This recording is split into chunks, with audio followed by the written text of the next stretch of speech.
Alors j'espère que vous avez passé des bonnes fêtes. Je pense que pour nous tous, en tout cas, ça a été des fêtes un peu particulières à cause de la situation sanitaire que connaît notre pays, et pas seulement notre pays, le monde entier. Et ça se voit, hein. Il n'y a qu'à vous voir, vous avez tous des masques. Je pense que ce n'est pas volontaire, c'est vraiment à cause du Covid. Mais il y a une chose, en tout cas, que le Covid ne peut pas nous arracher, nous enlever.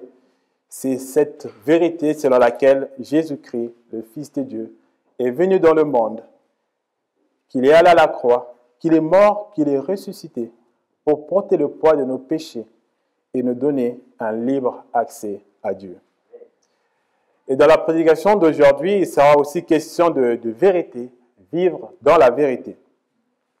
Je continue la série de prédications sur la lettre de 1 Jean, dans laquelle l'apôtre Jean tient à réaffirmer, à asseoir les vérités bibliques qu'il a entendues et reçues lui-même de Jésus, afin que les destinataires de cette lettre ne soient plus en proie aux enseignements hérétiques qui sévissaient à cette époque. Et notre lecture sera faite donc dans le chapitre 3. On lira, normalement c'est à partir du verset 19 à 24, mais je vous propose de lire à partir du verset 18 pour permettre à ceux qui n'étaient pas là lors de ma dernière prédication ou ceux qui ne se rappellent pas tout simplement de connaître un peu plus le contexte de notre lecture qui commence donc à partir du verset 19, parce que ce qui est dit à partir du verset 19 découle vraiment du verset 18. Et moi, je lirai dans la version second 21.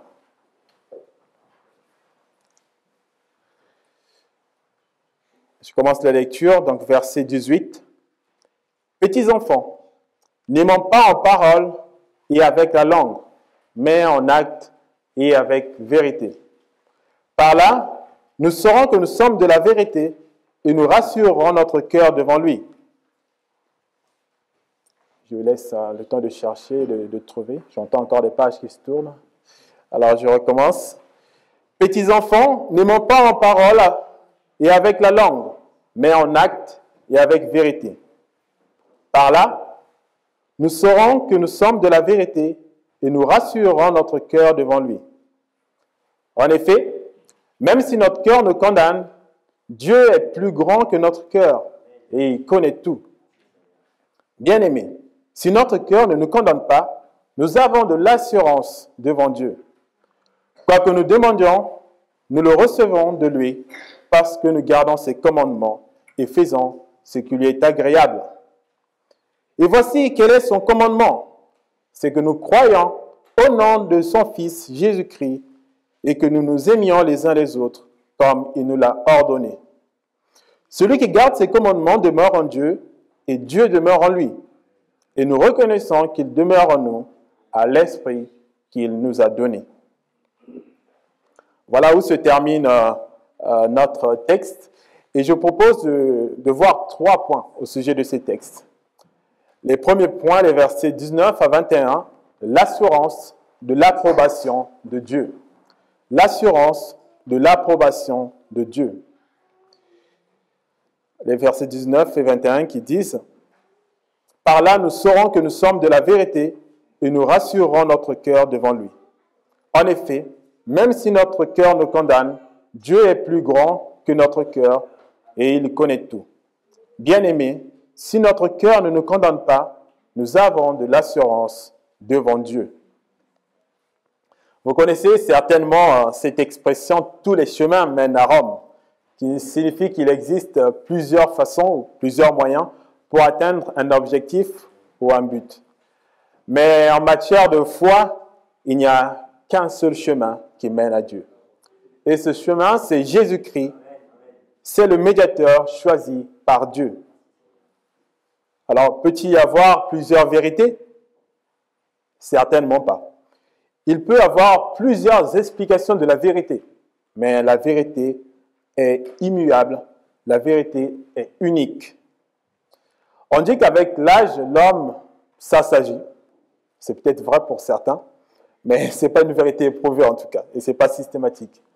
Mais si c'était avéré, on nous devrions davantage faire confiance à Dieu et écouter sa vérité. Parce que Dieu est celui qui existe avant la nuit des temps, lui qui était, qui est et qui sera. Mais bien plus que son ancienneté, Dieu mérite notre confiance, qu'on écoute sa vérité, car il est le créateur de toutes choses. Et c'est sa vérité qui est consignée dans la Bible, qui est sa parole, qui doit être notre seule vérité. Et c'est ce que l'apôtre Jean a tenu à rappeler aux destinataires contemporains de sa lettre et à nous aujourd'hui. Et je vous propose juste de lister quelques vérités que nous avons déjà vues au travers des 3 premiers chapitres de Jean qu'on a lus. Pas aujourd'hui, mais depuis que j'ai commencé la série de prédications. Au chapitre 1, il nous dit que Dieu est lumière et il n'y a pas de ténèbres en lui. Il nous dit également que si nous reconnaissons nos péchés, il est fidèle et juste pour nous les pardonner et nous purifier de tout mal. Au chapitre 2, il nous a dit que si nous gardons le commandement de Christ, nous savons par là que nous l'avons connu. Que celui qui affirme demeurer en Christ doit aussi vivre comme lui-même a vécu. Et au chapitre 3, bien-aimés, nous sommes maintenant enfants de Dieu et nous le sommes. Et enfin, tous ceux qui pratiquent le péché violent la loi, puisque le péché, c'est la violation de la loi. Alors, il y a plusieurs vérités qui sont dites dans ces 3 chapitres, mais je vais choisir celle-là. Et c'est sur ces vérités que nous devons fonder notre foi, et ce sont elles qui doivent caractériser notre relation personnelle avec Dieu. Une relation qui est basée sur la bienveillance inconditionnelle de Dieu. Et dans cette relation avec Dieu, sa fidélité est inébranlable, infaillible. Et la nôtre, en revanche, est souvent défectueuse ou inconstante à cause de la tare du péché que nous avons hérité d'Adam et Ève, nos ancêtres. Et cette tare qui continue à s'exprimer en nous malgré le fait que nous ayons renoncé au péché et que nous avons cru en Jésus-Christ, le Fils de Dieu. Et vous savez, Dieu n'est pas surpris par notre infidélité. Il a prévu un moyen, le même moyen qui nous permet de pouvoir nous approcher de lui et celui qui nous permet également de conserver parfaite, en dépit de nos imperfections devant Dieu, cette relation avec le Dieu qui est 3 fois saint. Le cœur de l'homme est le centre des émotions. C'est celui qui fait la pluie et le beau temps. On ne peut pas ignorer son expression. Quand on a quelque chose sur le cœur, on le ressent au plus profond de nous et on ne peut pas l'ignorer. Et parfois, notre cœur nous rappelle avec insistance notre imperfection, au point que ça devienne pesant, lourd, et que nous nous sentions condamnés. Nous croyons que la relation avec Dieu est définitivement rompue. Et je nous rappelle que Dieu est plus grand que notre cœur et il sait tout. Avant même que notre cœur nous révèle notre imperfection, Dieu la connaît et la connaissait déjà. Il est donc capital de remettre chaque chose à sa place, de reconnaître la hiérarchie des autorités. Dieu est plus grand que notre cœur. Dieu est omniscient. Il sait tout. David, dans le psaume 139, dit ceci, au verset 4. « Je n'ai pas encore ouvert la bouche, tu sais déjà tout ce que je vais dire. » Et à plusieurs reprises, durant son ministère, Jésus a connu les pensées malveillantes des pharisiens qui contestaient ce que lui disait. Et à chaque fois, il les répondait de manière appropriée. Dieu est grand et il sait tout. Nous rappeler que Dieu est plus grand que notre cœur qui peut nous affliger devant une situation de péché nous aide à ne pas sombrer, mais à demeurer dans la grâce de Dieu.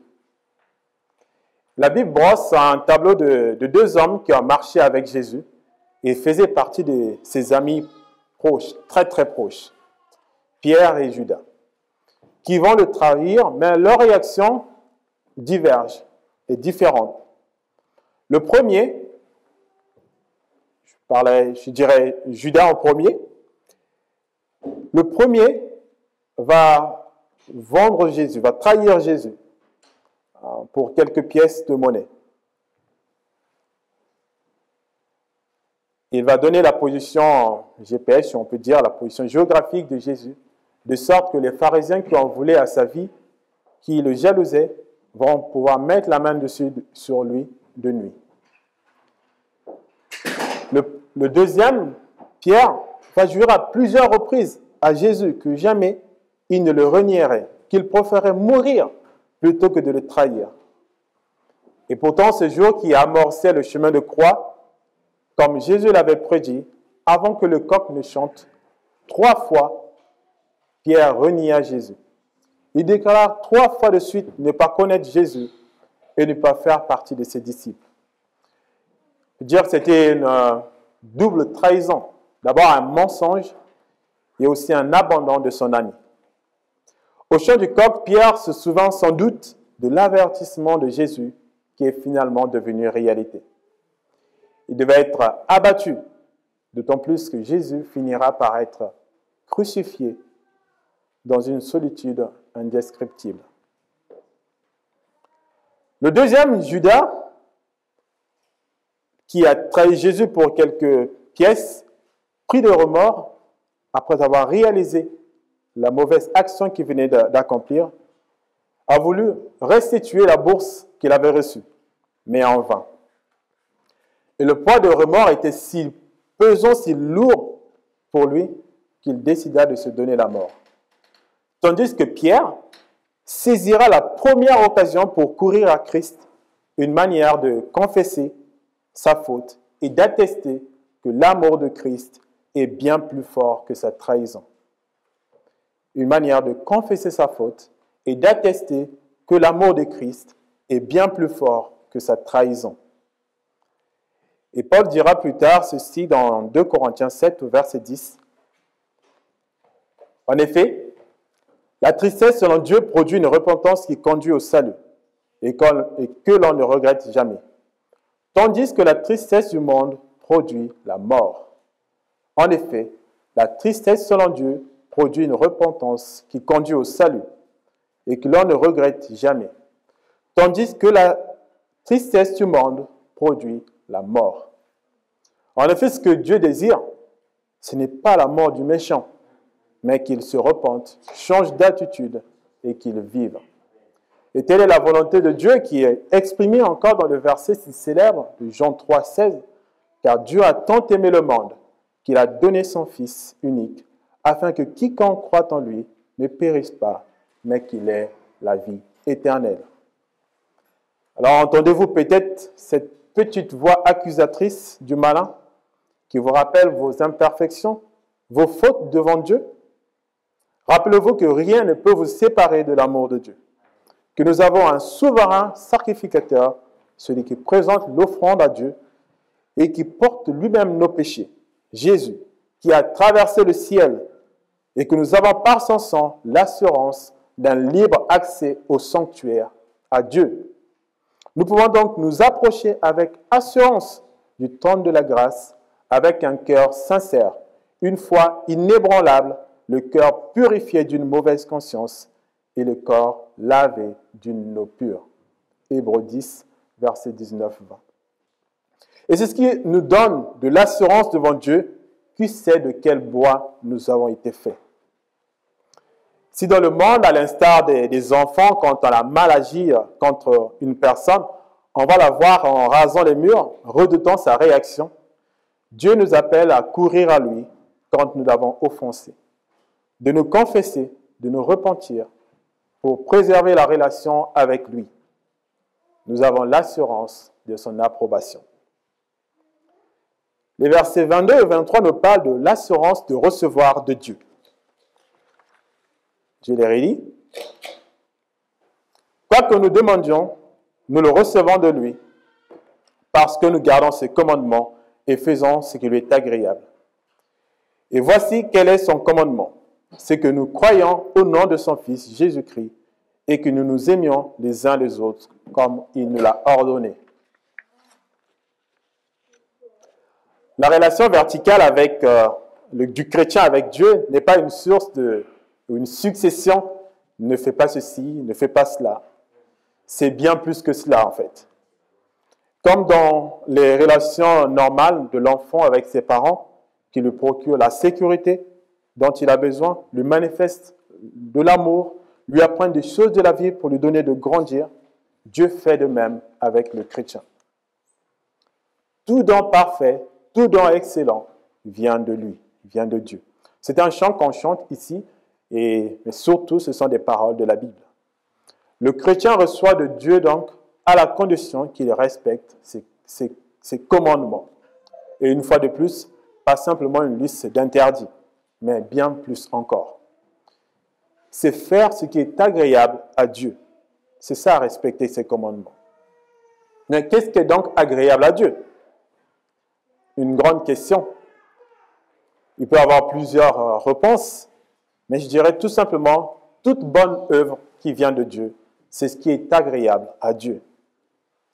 Ainsi, chaque fois que nous faisons une bonne œuvre, nous accomplissons la volonté de Dieu et cela lui est agréable.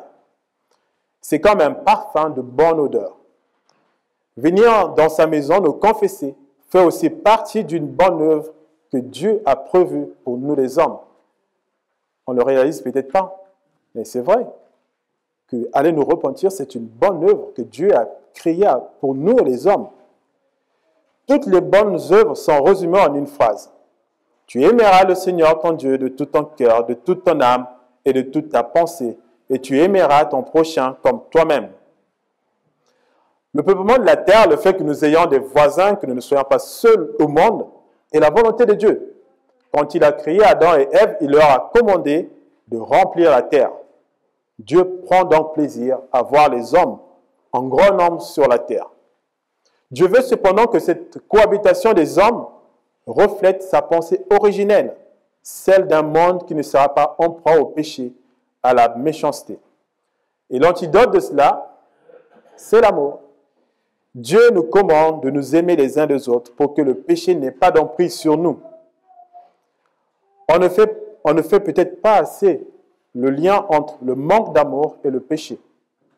Mais le manque d'amour est le terreau du péché. C'est lui qui nourrit, qui alimente le péché. Aimer son prochain n'est donc pas un souhait, mais un commandement qui doit être honoré, respecté. Et quand on entend ordre, commandement, cela vous fait penser peut-être à l'armée, à la discipline militaire. Justement, un maréchal, le maréchal de Saxe, disait au XVIIIe siècle que le cœur humain est le point de départ de toute chose à la guerre. Le cœur humain est le point de départ de toute chose à la guerre. Et Dieu veut assainir notre cœur en le remplissant d'amour, qui est l'antidote du cœur malade, qui médite le mal contre son prochain. Un ordre ne laisse pas de choix. Ce n'est pas je peux ou ne pas l'exécuter. Un ordre doit être exécuté au risque d'être sanctionné.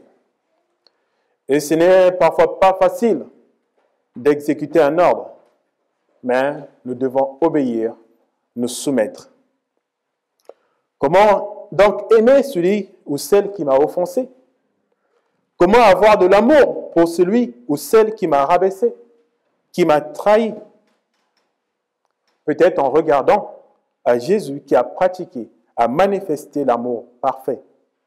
En regardant à Jésus qui a pratiqué et manifesté l'amour parfait.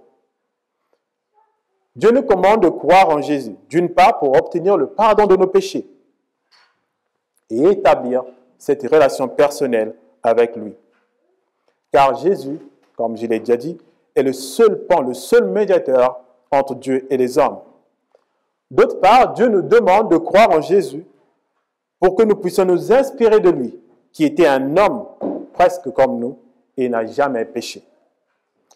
Lui qui a choisi de répondre à la haine, aux insultes, à l'injure contre lui par l'amour.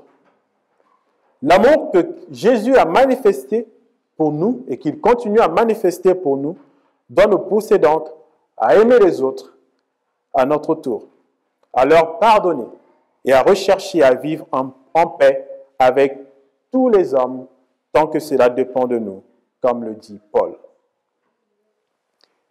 Il ne s'agit pas là de minimiser ce que nous avons vécu, ce que nous avons enduré, la trahison qu'on a subie. Mais il s'agit d'apprendre à vivre comme cela est agréable à Dieu, de vivre en nouveauté de vie. Peut-être qu'un exercice qui peut nous aider à aimer, à pardonner à notre prochain, serait de compter les nombreuses fois où nous avons été infidèles à Dieu et combien lui nous a fait grâce du pardon en rétablissant la relation. C'est un exercice qui peut nous aider en tout cas. Combien, si on voit combien nous avons été pardonnés, combien on est pardonné, peut-être ça nous encouragera aussi à pardonner aux autres. Et Paul nous donne cette exhortation dans Romains 12, verset 1, et là je lis de la version Summer. Frères, puisque Dieu a ainsi manifesté sa bonté pour nous, je vous exhorte à vous offrir vous-même en sacrifice vivant, réservé à Dieu et qui lui est agréable. C'est là le véritable culte que vous lui devez.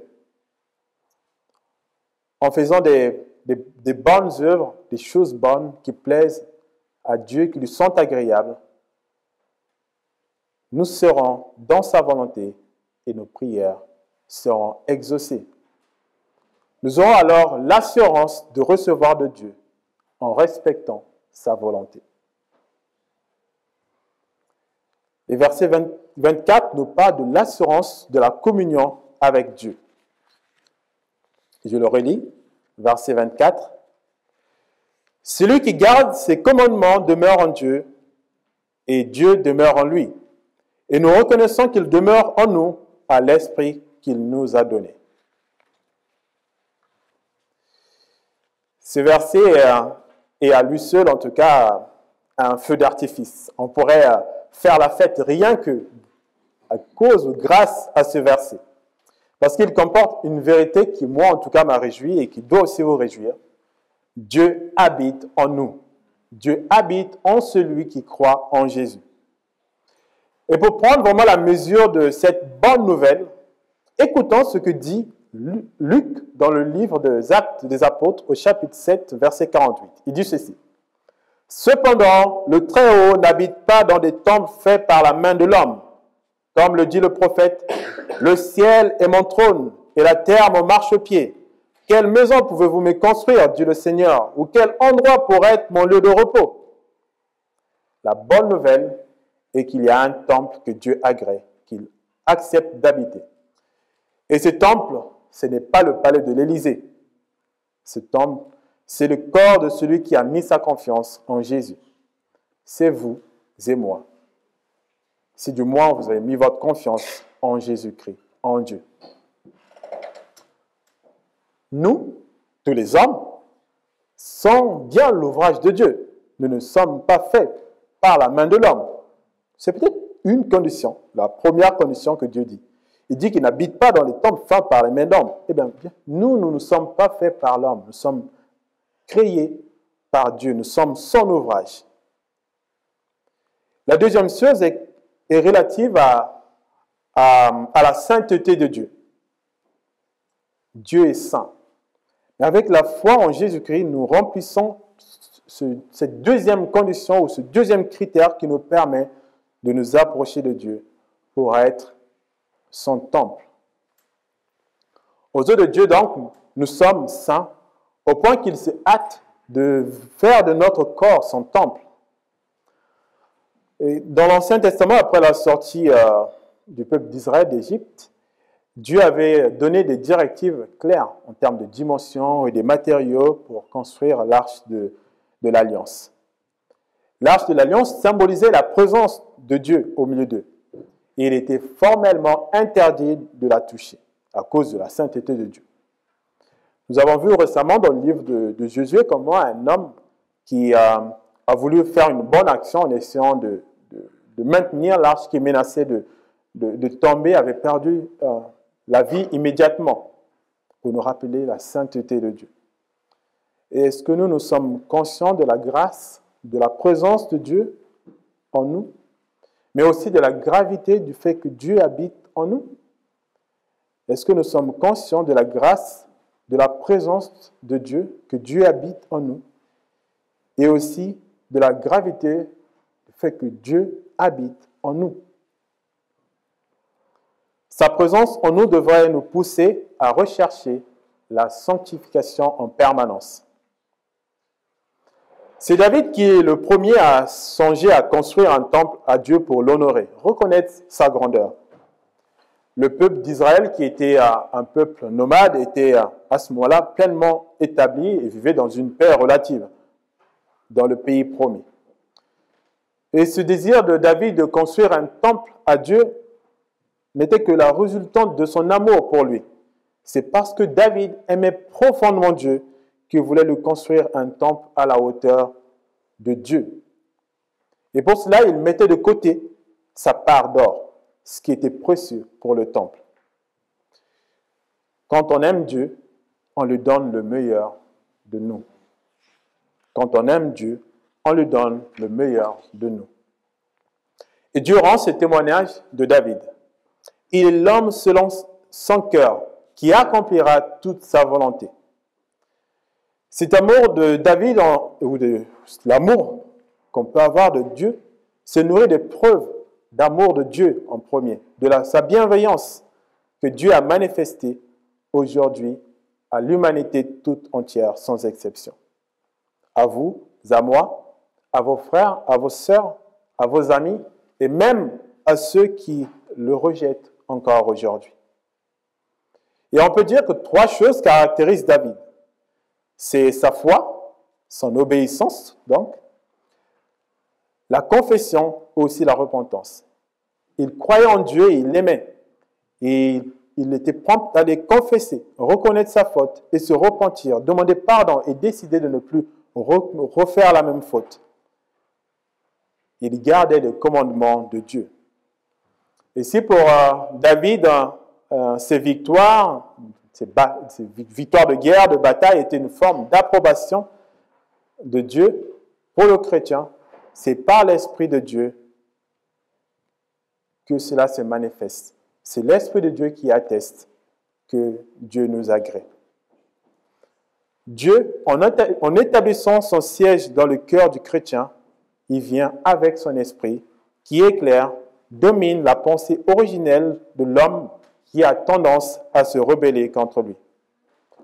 L'homme nouveau marche alors selon l'Esprit de Dieu et ses actions sont teintées de son fruit qui est à la fois l'amour, la joie, la patience, la bonté, la douceur ou la maîtrise de soi, la fidélité. Galates 5, verset 22. Et demeurer en Dieu est un choix personnel que chacun doit faire. Et cela se traduit par l'obéissance à Dieu, au respect de ses commandements.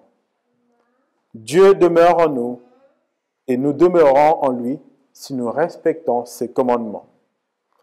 Comme rappelé par Jean, nous sommes enfants de Dieu. Or, d'une manière générale, les enfants vivent avec leurs parents. Et nous demeurons en Dieu. Si nous demeurons en Dieu, qui est éternel, nous avons la vie éternelle, comme lui. Dieu demeure en nous et nous demeurons en lui. Les relations sont toujours régies par des règles, par des droits. Dans une association, par exemple, il y a le règlement intérieur qui doit être respecté. Son non-respect peut entraîner la radiation. Tout comme dans un mariage, les époux se doivent fidélité, assistance mutuelle, respect. Et dans l'amitié également, il y a des règles. Une des règles, je pense, essentielles, c'est d'abord la loyauté et la confiance. Une amitié ne peut pas survivre s'il y a un manque perpétuel de confiance. Dans la relation personnelle avec Dieu aussi, il y a des règles. Et la règle, c'est de respecter les commandements de Dieu qui sont parfaits. Ne pas respecter ces commandements rend la relation. Et comme Jean l'a rappelé au chapitre 3, au verset 2, que toute désobéissance à Dieu est péché.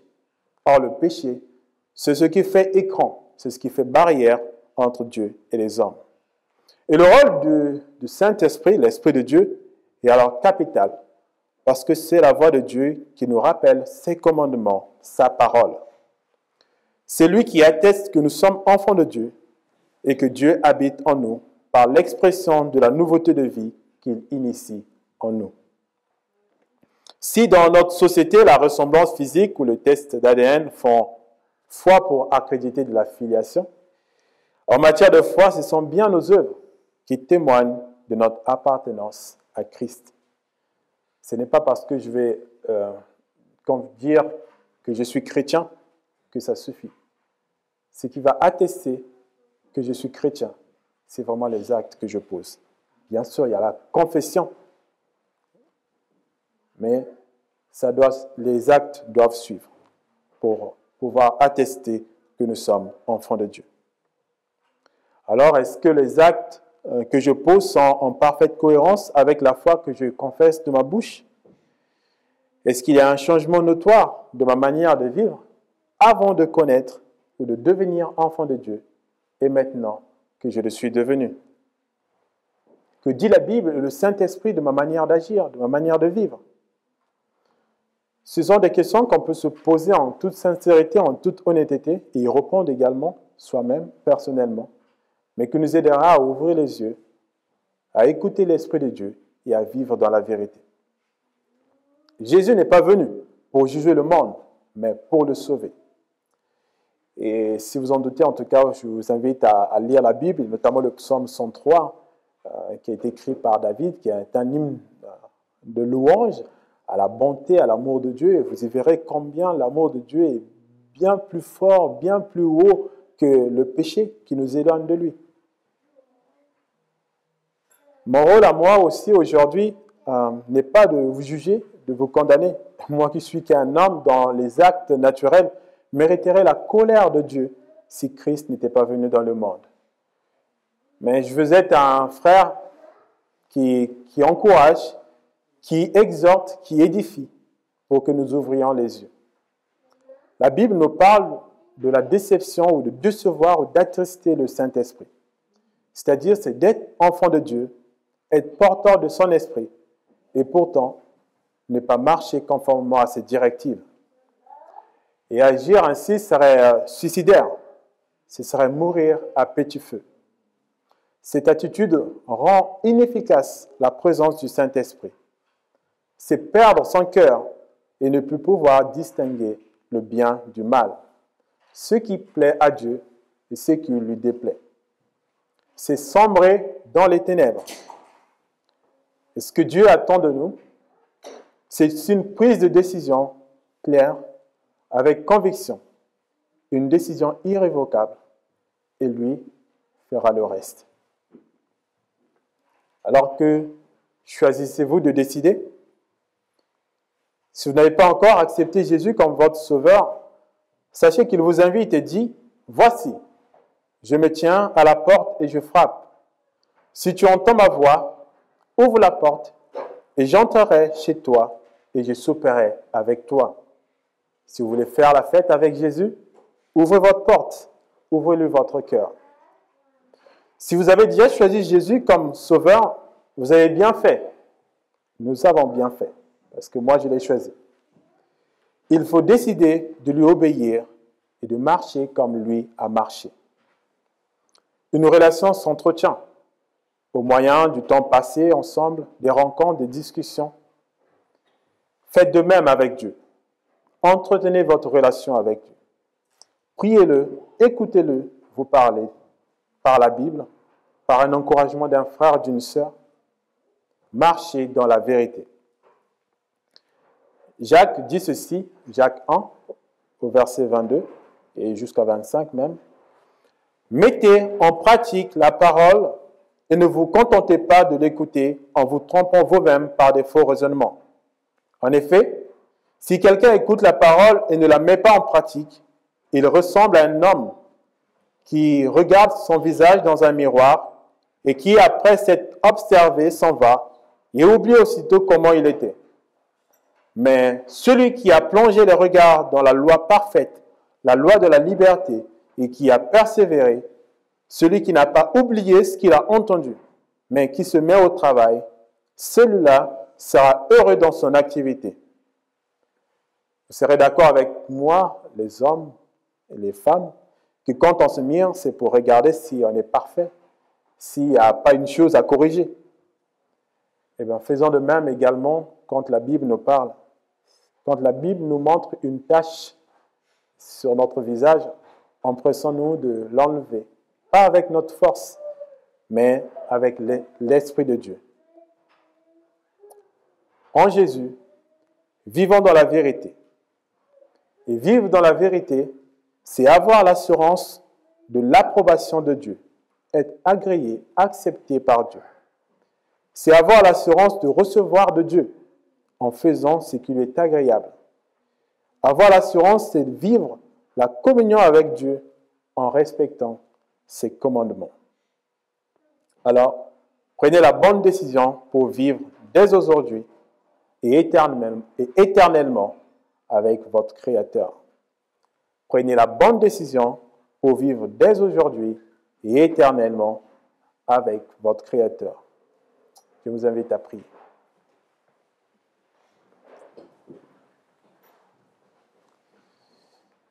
Oui, Seigneur, merci parce que nous pouvons nous asseoir sur des vérités qui sont immuables au Seigneur. Qui peut réécrire la Bible au Seigneur? Qui peut contester la parole de celui qui était, celui qui était, qui est et qui sera? Personne au Seigneur. Et je veux, au Seigneur, me réjouir devant ces vérités selon lesquelles tu nous agrées au Seigneur. Tu nous acceptes tels que nous sommes. Non pas à cause de nos bonnes œuvres au Seigneur, mais parce que avant tout, nous avons mis notre confiance en Jésus-Christ. Oui. Nous voulons aussi, Seigneur, nous réjouir de ce que tu nous donneras au Seigneur, oui, dont nous avons besoin. Non pas selon notre volonté, mais bien sûr toujours selon ta volonté au Seigneur, parce que tes plans pour nous sont parfaits et ce que tu veux nous donner, c'est le meilleur au Seigneur. On veut aussi, Seigneur, avoir cette assurance de cette communion avec toi, ô Père. Oui, jamais, ô Seigneur, tu t'éloigneras de nous si nous conservons tes commandements, ô Seigneur, si nous restons attachés fermement à ce que tu nous déclares, ô Seigneur. Oui, c'est vrai que le péché, ô Seigneur, nous entoure et le péché peut nous saisir, ô Seigneur, et nous pouvons tomber, nous pouvons trébucher. C'est vrai, et tu le sais. Et merci, Seigneur, parce que tu as prévu ce moyen pour pouvoir nous relever et pouvoir nous dire: tu as toute mon approbation. Tu es mon enfant. Oui, Seigneur, en Jésus-Christ, nous demeurons en toi, ô Père. On prie, Seigneur, pour que le malin, ô Seigneur, ne puisse pas faire de cela un piège pour nous rabaisser, pour nous décourager, ô Seigneur, mais au contraire, ô Père, que nous puissions chanter des louanges, Seigneur, de ce que ta grâce est illimitée et de ce que nous avons un libre accès à toi en Jésus-Christ, ô Père. Et on veut aussi, Père, vivre dans la vérité. On veut aussi, Seigneur, nous rappeler des avertissements que tu nous donnes. Et donne-nous, Seigneur, par ton esprit, la grâce et la force, Père, de pouvoir les écouter, de pouvoir les respecter et de pouvoir, Seigneur, accepter d'être transformés jour après jour à l'image de Jésus-Christ. Seigneur, tu vois combien c'est difficile, au Seigneur, pour nous. Mais tu as dit que, Seigneur, à celui qui croit, tout est possible. Et nous croyons en Jésus-Christ. Que Jésus puisse nous transformer pour que nous puissions marcher ici-bas, fidèlement à lui, que nous puissions nous ressembler et que le monde voit que nous t'appartenons. Telle est notre prière au Seigneur. C'est notre décision que nous prenons au Père. Au nom de Jésus. Amen.